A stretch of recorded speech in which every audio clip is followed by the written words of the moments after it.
and completed with a 15% tax cut that will reduce efficiency challenges. According to International Monetary Fund report, government-controlled organization will receive 2.35 billion shillings from taxpayers to reduce the income gap resulting from the reduction of electricity tax in January 2022 from the previous regime. Edward Nyamo, KUTV. President William Ruto today attended Berlin Energy Transition Dialogue held in Berlin, Germany, as a keynote speaker on climate and energy. The dialogue provides a platform to exchange ideas on how to address the two interlinked challenges, that is climate change and the global and energy supplication. Ruto maintained the African continent as the leading source of renewable energy in the globe with 40% minerals. Must peak before 2020. President William Ruto was in Berlin today, the capital of Germany, as a keynote speaker on climate and energy, basing his speech on balancing energy security, affordability, and lowering greenhouse emissions. Ruto stated Africa's leadership on climate as not only powerful but also aspiring, mentioning the continent's renewable energy potential as 50 times greater than the anticipated global demand for the year 2040.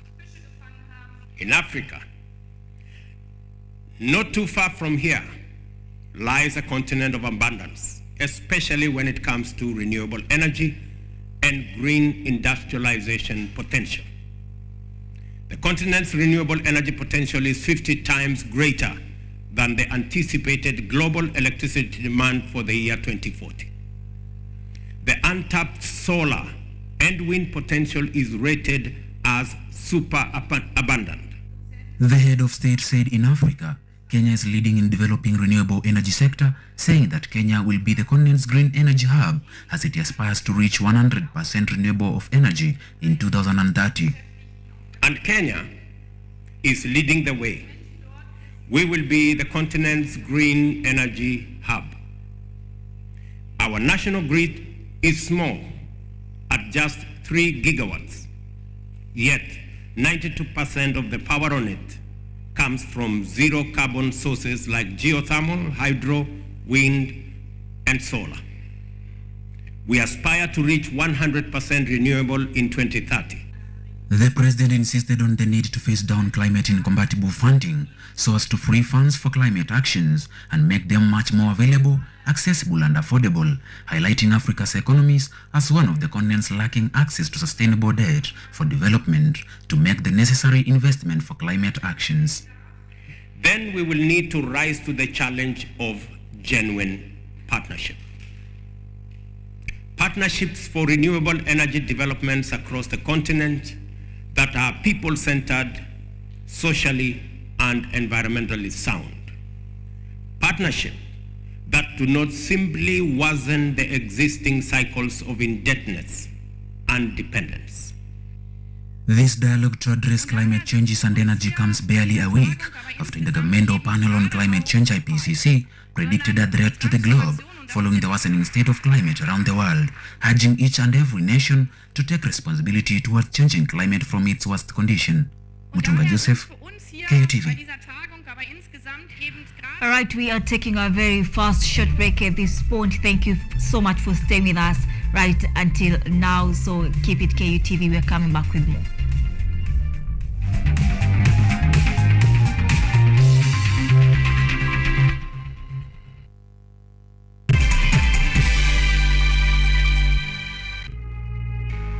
In the previous year, we already ended agricultural holiday. How are we going to plant those trees? Where are we going to plant those trees? When it comes to issues like the other day, the president was enacting a committee to clean the Nairobi River. The small thing that you have, that is can be advocacy, it can be empowering, even if you don't have the funds, your voice matters. It's a gem in Kenya where it's the only park that is in the middle of the city. It's our vision of our generation to create.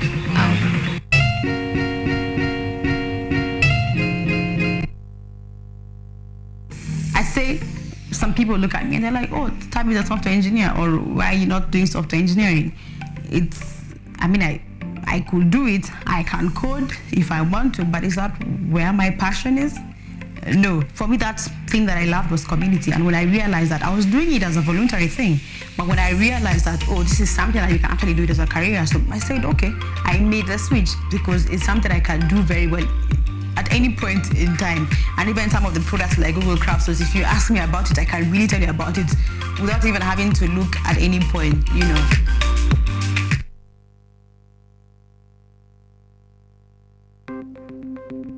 Maelfu na maelfu ya wahamiaji wakiwa na watoto kutoka nchi za Amerika ya Kati wanaendelea kuwasili kwenye mpaka kati ya Marekani na Mexico. The folks are going. Thank you very, very much. I appreciate it. Thank you. Ni habari kutoka pembe zote duniani. Pepopa si vuguvugu. Pepopa ni idea. Sazidi ananyonya, hanyonyi vizuri, anakuwa hayuko comfortable. Jeshi la Jamhuri ya Kidemokrasia ya Kongo linapambana na waasi wa ADF. Kwa sasa wanatoa wito kwa mashirika, makampuni na vile vituo vya uchukuzi. Mambo mengi yatakwenda kama yalivyopangwa. Hapa ni kuna mmoja wa viongozi wa chama cha wavuvi katika eneo hili. Zaidi tunajaribu kuwapa chanjo ili ina boost ama inanyanyua kinga ya mwili, ndio inaenda kupelekea kupambana na virusi. Ni duniani leo, Jumatatu mpaka Ijumaa, moja kwa moja kutoka VOA Swahili, Washington DC.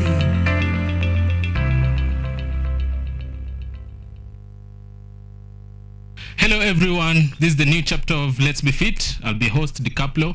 I'm here to give you various workouts. I'll be having different trainers. We'll have Zumba classes, we'll have aerobics classes, we'll have box exercise, we'll have kata box, just name from 6:30 a.m. to 7 a.m. Keep it locked, make sure we keep fit, and that's it from me to you. Lola is an app that gives you a chance to watch videos, listen to audios, and read articles wherever you are for free.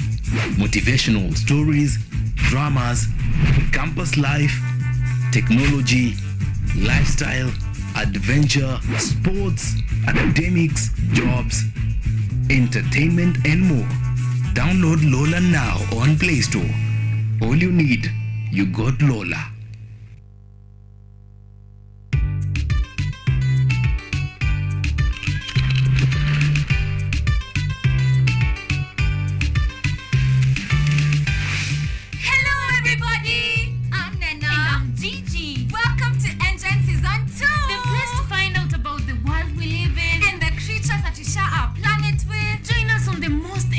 Adventures across the African continent. See breathtaking wildlife, stunning landscapes, and out of this world technologies.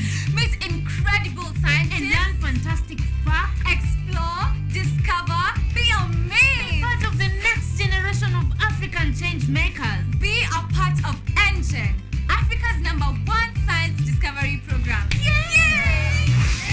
We're learning every day.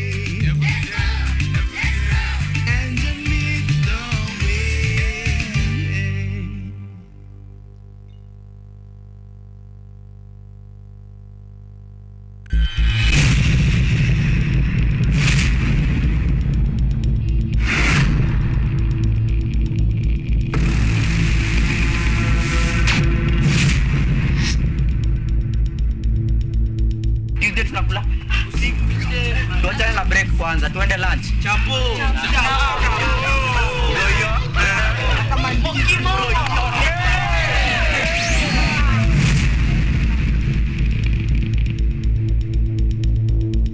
Rasha piga shada kuna giza, sikinai tujinai siweke story. Kata maji pia shada liko nasio nikosa msupo si stress. Kama rende kisha basi nipe. Najua ni nini.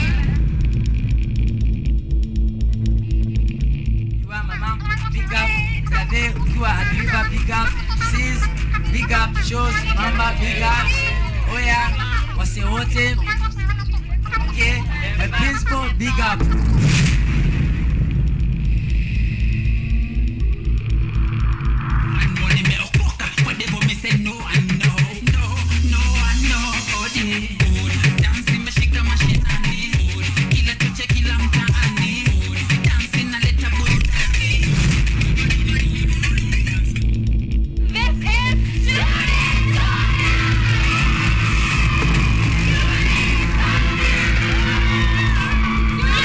Stop!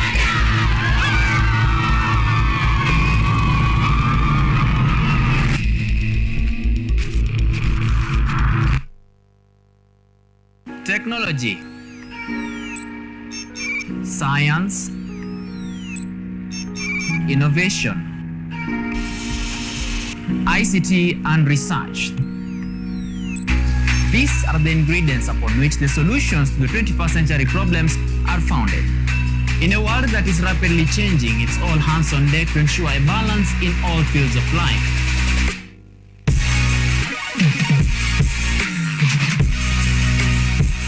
Women, young and old, are also in the front line, breaking the glass ceiling, becoming thought leaders in the larger tech space. Not forgetting other societies marginalized. And when the tech Avengers come together, we inch closer to a much safer, efficient and sustainable world. What we view as a norm in today's advanced world was just an idea, and for nostalgic reasons, we trace back to the iconic days to bring you the retro tech. On Tech Innovation Show, we encapsulate all the pillars of the fourth industrial revolution, decoded in a language, all for one for all.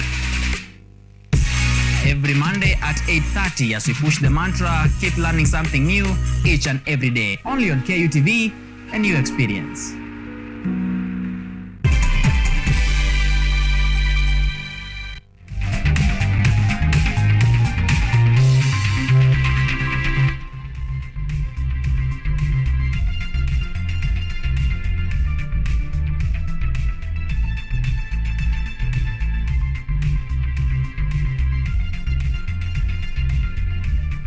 Welcome back. Thank you for staying with us. Let's continue with our coverage. 7 people have been confirmed dead and unknown number of residents missing after being swept away by flash floods in Old Jerai area of Gilgil sub-county. More than 40 families have been displaced by the Monday night heavy rains that left a trail of destruction in the vast settlement farm. Here's that report produced by Njama Gikomo. A raging mudslide in Old Jerai village, Gilgil sub-county, has killed 7 people, including 3 children and 4 women. Confirming the incident, Gilgil OCPD Francis Tumbo said that the mudslide swept across the village, bringing down houses and structures in its path. According to Gilgil OCPD Francis Tumbo, and I quote, "It is a sad situation. Response team have been activated and the injured have been taken to Gilgil sub-county hospital as rescue continues." Tumbo also added that, and I quote, "Heavy rains on Monday night left 7 people dead and unknown members missing, and we are working with the area residents in the search and rescue operations," end of quote. Elsewhere, 1 person was killed and cattle swept by floods in Narok East constituency. Narok County Commissioner Mr. Isaac Masinde directed chiefs to ensure relocation of families living in flood-prone areas to avert deaths, asking the residents in the affected areas to plant trees as a measure of cap floods. In response to that, the security team has arranged a meeting to assess the situation and take interventions measures to assist the families that have been affected by the disaster. Edward Nyamo, KUTV. Farmers in Embu County have received a reprieve following the arrival of the first batch of government-subsidized fertilizer at the National and Cereals Produce Board NCPB depot. This follows government promises during campaigns to subsidize fertilizers for farmers towards economic growth. 2 trucks carrying 1,200 bags of NPK fertilizer arrived in Embu County and offloaded in readiness to dispatch the much-needed commodity to farmers across the county as planting season goes on. Led by Manyata Member of Parliament Gitonga Mukunji, leaders called on the government to fast-track issuance of the 400,000 bags that was allocated for the county to enable all farmers receive their apportionment as per registered acreage. Additionally, the area MP cited that more fertilizers should be added to ensure that farmers get their rightful share. Na tunahitaji kwa dharura, kwa sababu mvua already imeanza kunyesha, tunahitaji fertilizer kwa wingi. We need not less than 100,000 bags by the end of this week. Echoing the MP statement, County Executive Committee member in charge of Agriculture John Dwiga also reiterated that the amount was too little to benefit all the 90,000 registered farmers, as he urged unregistered farmers to do so as the registration process is still ongoing. Embu wale wakulima wamejiandikisha ni 94,000 mpaka saa hii, na bado wakulima tunawasihi waendelee kujiandikisha. Additionally, the County Executive Committee official also called on the government to release the top dressing fertilizers early to make sure it is applied at the appropriate time. So tungetaka kuomba Serious Board, Kenya National Trading Corporation waanze kuleta hiyo fertilizer ya top dressing mara moja, ndio isije ikachelewa kama hii ambayo tunaona saa hii. The efforts are meant to ensure farmers will be able to realize maximum yields in their farms towards attainment of food security in the county to curb drought. Dorothy Musyoka, KUTV. Now, across our borders, Ghana's military is training to crack down on illegal overfishing in the Gulf of Guinea, much of it by Chinese-owned boats. But China holds great influence in the region, and some Ghanaian naval officers say a crackdown might cause friction with Beijing. Henry Wilkins reports from Accra, Ghana. Chokor is a fishing village in the Ghanaian capital of Accra. Here, fishermen eke out a living on the shores of the Gulf of Guinea. Gulf of Guinea countries, however, could be losing up to $2.3 billion annually to illegal fishing, says the Institute for Security Studies, a South African think tank. Much of it is carried out by boats with Ghanaian flags, but according to the non-profit Environmental Justice Foundation, 90% of these boats have Chinese owners. Ni Gabord-Tsui is a Chokor community leader. He spoke to VOA about how illegal trawling is damaging the village's livelihood. The fishing trawlers are a big worry for us, the artisanal fishermen. They must be prevented from fishing in the shallow waters that we normally draw from. These big trawlers are not supposed to be here. If they cannot be stopped, they must be sent to areas far away in the deep seas. As coastal communities like Chokor continue to struggle, troops from Ghana's Navy have been taking part in a joint training exercise with US forces focusing on maritime security. Ghanaian officials said tackling illegal fishing is a priority. Asked if a more militarized response to Chinese-owned fishing boats could cause tension with China, which holds great influence in the region, Commodore Godwin Bessing from Ghana's Navy said it might. It could be a potential source of friction. And as I speak to you now, there are some of the ships that have received some infractions not to go into our waters, and quite a number of them have already left Ghanaian waters to go and fish elsewhere. Environmentalists point out that complicity between Chinese-owned vessels and in West African officials is also driving illegal fishing. Chinese agencies in driving the illegal fishing have engaged in corrupt practices, and that has included the bribery of officials, including military officials, naval officials. So we've seen the exchange of boxes of fish going into a junior military ranked person's car, for example, in exchange for turning a blind eye.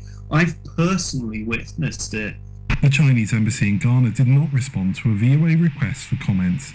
Kofi Agboga is the director of Hen Mapoano, the Ghana-based non-profit focused on fisheries governance. He says the West African fishing ministers he has spoken to say China is unwilling to help solve the problem.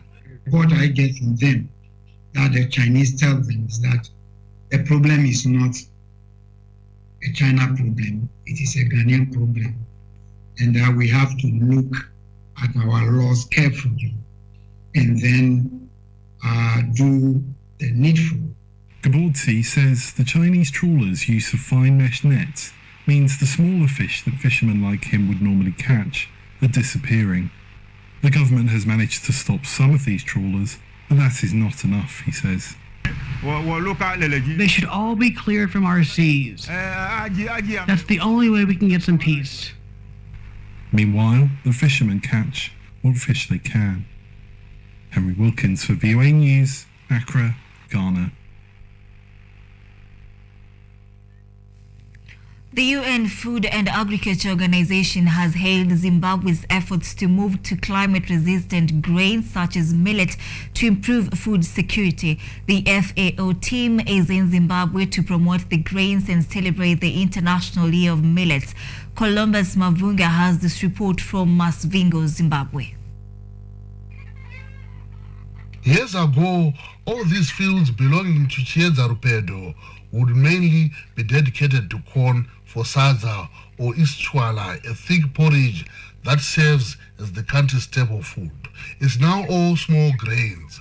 The change in crops has been easy, Rupedo says. I prefer small grains because this place is hot. There is less rain, which is suitable for millets. Plus, we discovered that small grains need less labor to plant them. But not everyone prefers the small grains, which some call traditional grains. Vangelis Hartatos is Zimbabwe's Deputy Minister of Agriculture. Some people have been resisting, and that's also correct, because they haven't grown traditional grains for many years, and now you're trying to influence them to grow. So there's naturally, as human beings, we are going to resist. But like I said, when you see your next door farmer producing and thriving, you yourself, you make the decision and say, you know what, the government, what it's saying is actually correct. Let me try. According to the Zimbabwean government and United Nations Food and Agriculture Organization, small grain yields are triple those of corn, the country's staple crop, and are more nutritious. Scientists say that with climate change reducing rainfall and causing recurring droughts, farmers should move away from corn. Zimbabwe used to be called the food basket of Africa. Zimbabwe is, is one of the areas that we consider the center of origin for sorghum in the Southern African region. And because of the diversity and the hard work and the investment that the government is making in this area, we thought that Zimbabwe is a good example and a good place to start with launching International Year of Millets in Africa. Andrew Mushita heads Zimbabwe's Community Technology Development Organization and has been working with the UN Food and Agriculture Organization to promote small grains in the country. He says a corner has been turned in the last 2 years. Precisely because then we are facing challenges of climate change, which is quite devastating, and which has seen Zimbabwe being a net importer of food rather than exporter of food. So that really brought a wake-up call for both government and many development partners and civil society organizations to begin to invest in the production and increased utilization of traditional foods. The government hopes that small grains will soon make up at least a third of Zimbabwe's food reserves and that the country can resume exporting surplus food. Columbus Mavunga for VOA News, Masvingo, Zimbabwe. The World Health Organization says about 87% of Sudanese females between age 15 and 49 have undergone a female genital mutilation, one of the highest rates in the world. A project by the UN Children's Agency, UNICEF, is targeting sports clubs to engage men and boys in the fight against the practice. Henry Wilkins reports from Khartoum, Sudan.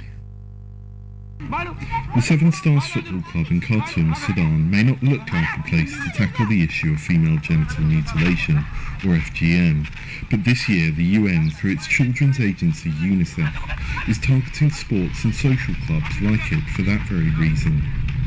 In February, UN Secretary General Antonio Guterres called on men and boys to play a more active role in ending FGM, the altering or removal of the external female genitalia for cultural reasons. The practice, which is a human rights abuse, has traditionally been seen as something discussed only among women. So, UN efforts to stop it have focused on female community members. Workers for Salima, a UNICEF-led initiative in Sudan, have been running workshops at the Seven Stars Football Club to get men and boys talking about it too. Most of the misunderstandings come from older people. They think that circumcision is good to diminish sexual desire, but people are born with genitals intact. God has created us like this, so why complicate things? Mohammed says young men and boys can play a big role in preventing FGM by talking to their mothers and sisters about its dangers and telling them they would accept an unmutilated woman for marriage. Many mothers believe girls who have not undergone FGM will find it more difficult to marry. One of the workshop participants, Abdullah Adam Ismail, said he struggled to convince his mother that FGM was harmful and to persuade her to break with the centuries-old tradition. My mother told me that the practice has been inherited from the past and there's no way to change it now. I told my father this is wrong and he was very understanding, so when he talked to her to convince her, she was listening very carefully. According to the World Health Organization, 87% of Sudan's females aged 15 to 49 live with FGM. The UN is hoping to end the practice by 2030. UNICEF says FGM, which can be traced back to ancient Egypt, has been hard to uproot in Sudan. The Salima workers say, however, that they are even finding success among more conservative older men. Members of this social club told VOA that because the practice was something only discussed and carried out by women, they knew very little about it. Salima is about safety. That's what the word means. And safety is about how the girl herself can be safe without circumcision or being forced to marry under 18. Armel Salih, a child protection officer for UNICEF, says a big part of the project's success is the targeting of sports and social clubs. This is the area where usually you find men and you find them like at their ease. You find them where you can make them speak openly. They can start a conversation on different topics, including FGM and child marriage, violence against children. Salima is an Arabic word that does not easily translate into English, but can variously mean safe and sound, complete or untouched. In the communities VOA visited, it has caught on as a way to describe women who have not suffered from FGM. Henry Wilkins for VOA News, Khartoum, Sudan. All right, we are taking another short break at this point. Of course, we are coming back with sports, so stay with us.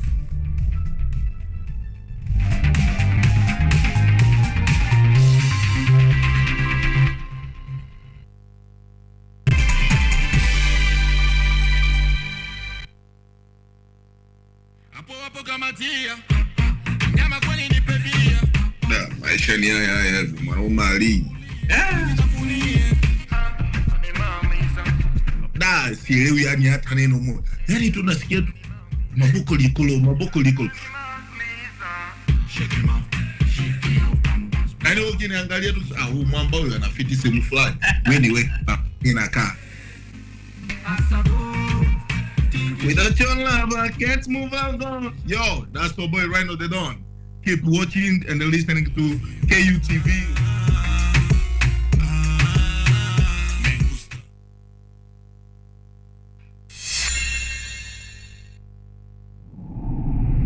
This is your first time? Yeah, I'm kind of scared, but I can do this. Mess with me. Yeah, let's do this, man.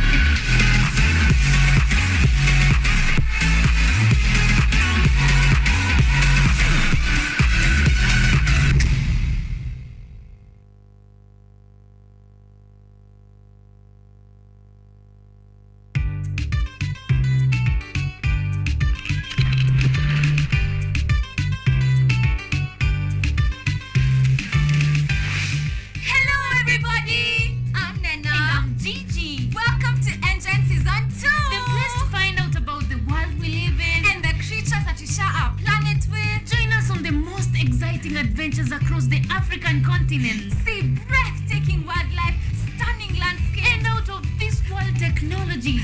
Meet incredible scientists and learn fantastic facts. Explore, discover, be amazed. Be part of the next generation of African change makers. Be a part of Engine, Africa's #1 science discovery program. Yay!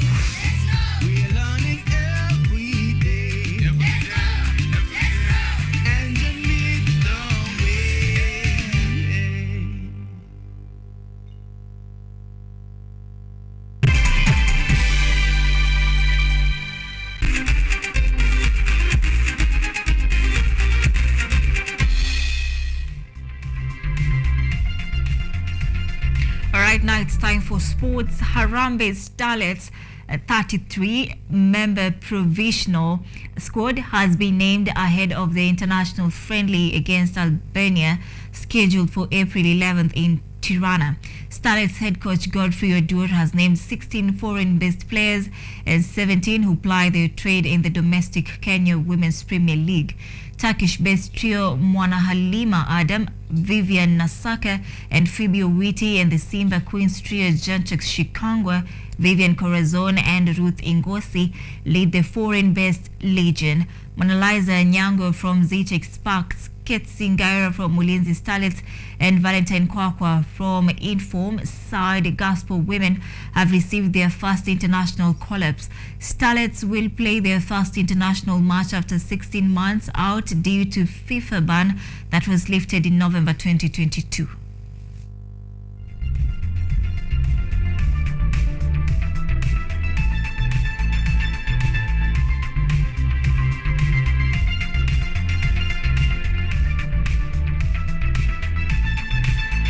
Ghana went into a clash in Luanda expecting to open up a 3-point lead in Group E, but could only salvage a 1-1 draw against Angola when substitute Osman Bukari swept home a lovely cutback from Joseph Painstill just 30 seconds after coming on. The draw leaves Ghana still top of the group with just 1 point lead over Central African Republic, who beat Madagascar 2-0 at home, with Angola third on 5 points from 4 matches.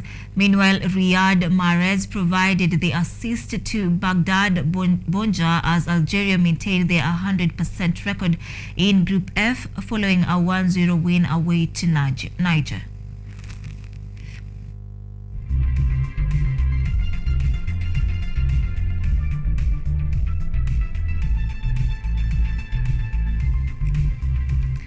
France held on to beat Ireland 1-0 in Dublin to win their second Euro 2024 qualifier, while the Netherlands eased past Gibraltar 3-0.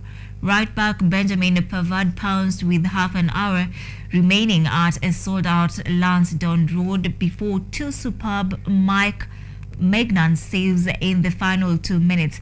In Rotterdam, Nathan Ake scored twice and Memphis Depay won to give Netherlands all the 3 points to overcome 10-men Gibraltar 3-0. In today's fixtures, Georgia will face off Norway, Scotland will battle it out against Spain, Turkey will host Croatia at the same time, Wales will be playing against Latvia, among other matches.